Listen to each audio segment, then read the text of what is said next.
Hey guys, it's Country. I'm working on Goliath tonight. Now, we just got it back from the guy that sandblasted it. Let me tell you, he did an awesome job. What we're looking at now is we're going to be replacing these so that we can get nice ones that actually connect up here and do what they're supposed to do.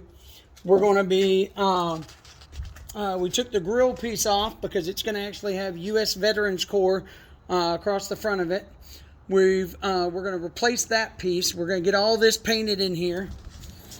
These are actually going to be repositioned so that they're in the front, so that we can get better lighting out front.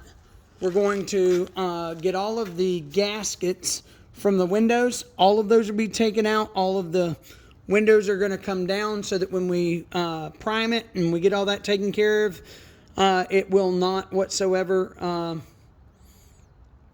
get on the glass. We ain't got to worry about that. We're going to take off the door handles and put those. But one of the coolest things that's going to happen, oh, by the way, we're going to be putting the opposite box over that side so that we got both boxes and they're matching. And then, see this big vacant spot right here? It's going to be filled with that. Now that fits perfectly. Literally to the 1/4 of an inch. Dead center. Center of the truck, center everything.